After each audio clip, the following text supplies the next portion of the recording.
I have the honor of presenting the 2018 Canadian Jewish Literary Award for Poetry to Rebecca Păpacaru, Rebecca Păpacaru, for The Panic Room. This may be Rebecca's first published book of poetry, but it will certainly not be her last. The jury was impressed by the freshness of her language and perspective and the wide range of topics covered in this collection. With a laser-sharp eye for the heartache, absurdity, and humor of life for a young second-generation hybrid Canadian woman, this language is both mordant and precise, almost crystalline. The subject matter is both relevant and painfully familiar. The complications of being the child of immigrants, simultaneously harking back to homeland and past, and looking forward to an indefinite and undefined future.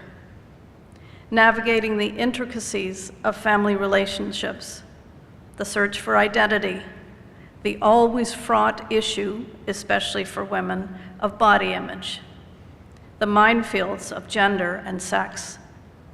Rebecca's command of a range of styles in this well-formed collection is equally striking. Her use of different genres of poetry varies as much as her settings. Her voice is sharp and original and clear. In the words of former Canadian Parliamentary Poet Laureate George Eliot Clarke, these poems are philosophical, funny, and forensic in reaching the heart. Rebecca Păpacaru's work has appeared in a number of journals, and she has been anthologized in the 2014 I Found It at the Movies, an anthology of film poems, and the 2010 Best Canadian Poetry in English. Ladies and gentlemen, please join me in welcoming this year's Poetry Prize winner, Rebecca Păpacaru.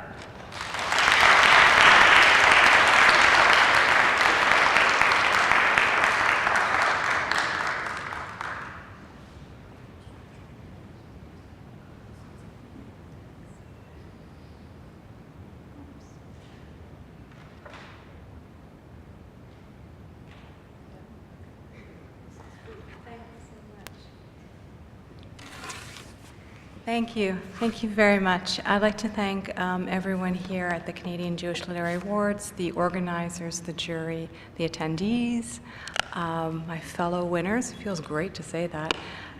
There is someone who I wish dearly could be here today. My mother's birthday is actually October 16th, and she passed away in October of last year. And I know that this would have meant so much to her for so many reasons, not the least because my mother was a second-generation Torontonian who came from a sprawling family of Jews here in Toronto, many of whom are still not speaking to each other to this day, despite not being with us. But at any rate, this would have meant so much to her, and I've just been playing in my head all the things she would be saying to me. What are you wearing? Are you sure you're going to wear that?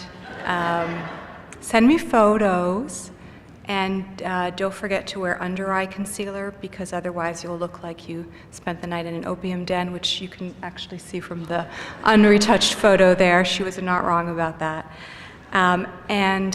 It would also have meant so much to my grandfather, my mother's father, Murray Libman, also born in Toronto, who dropped out of Harvard Collegiate during the Great Depression to work to support his family,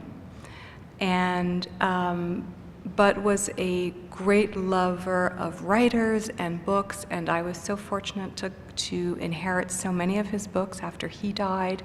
And he had books by Philip Roth and Saul Bellow and everyone you can imagine, anyone who was Jewish and writing during that time, not to mention a fantastic edition of James Joyce's Ulysses. And I will just say as a side note as well, since I have a certain amount of public space, that Murray Libman introduced Wayne and Schuster to each other at Harvard Collegiate. So if any of you, so I just want you to know that had it not been for the Great Depression, it would have been Wayne and Schuster and Libman. It's important for me to say that. So this would have delighted him, no doubt. It also, I'm sure, has pleased my father, who came to Toronto in 1953 after many years in a DP camp in Germany.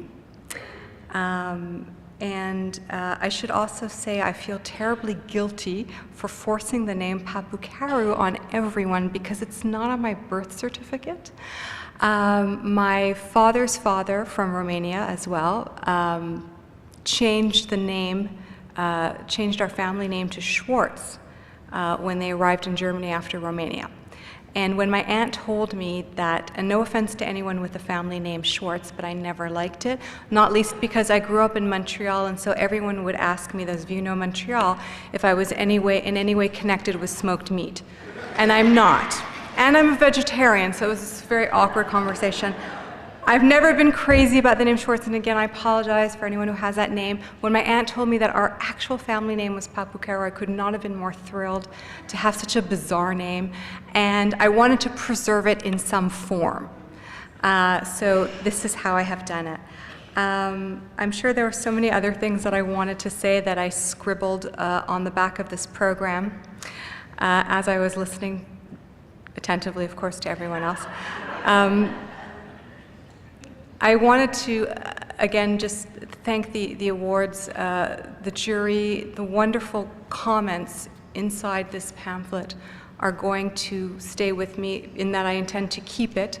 I've recently finished my first novel. I'm about to send it out, so I know I'm in for a tsunami of rejection, and I'm sure I will spend many nights crying and rereading these comments to console myself. So thank you so much. I'm now going to inflict 2 poems upon you, and then I will fade out. A friend of mine asked me if I planned to read any of my dirty sex poems today, and I said, I'm going to read The Room, and I don't think that I will. Although my friend was like, you know, I think they would enjoy it, but anyways, non-Jewish friends. They're in the book. They're there for you to read alone. Maybe that's the way to do it. So I'm going to read 2 poems, one that draws on my father's experiences and one that is about my mother. The first one is called Cottage Country, and it's about I grew up surrounded by well-off people who had a winter home and a summer home. As my mother used to say, we were special because we summered and wintered in the same place. But my friends, that's for my mom. I don't know why I look up. She's not up.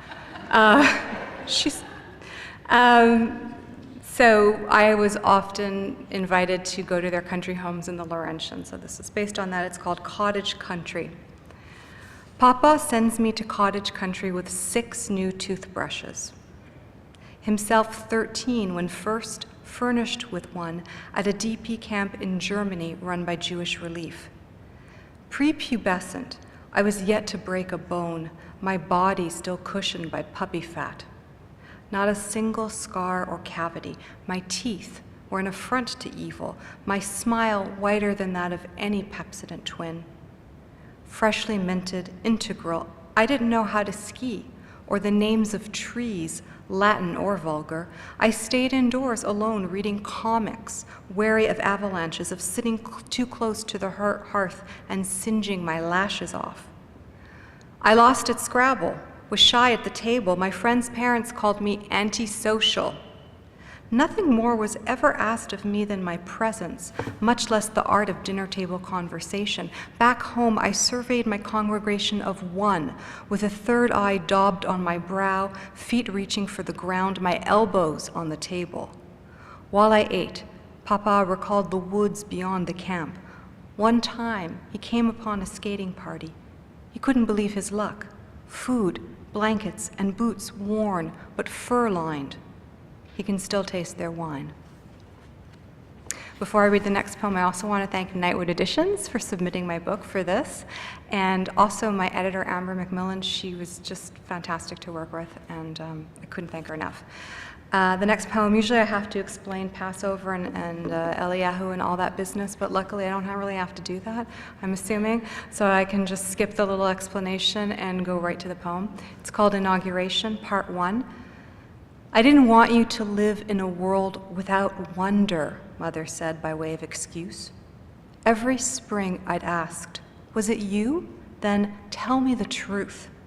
Credit her, she was good, indignant even. Why is it so hard to believe? I had to leave home before she'd confess. Even the curtain blowing over the open window was her.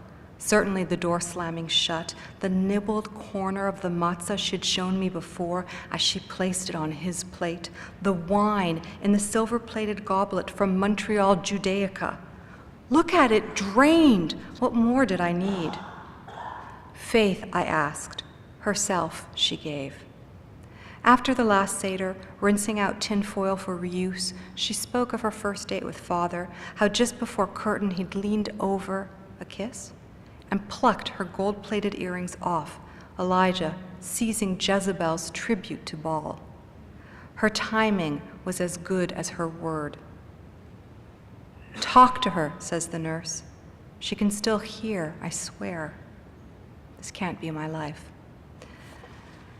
Thank you so much. Thank you very much.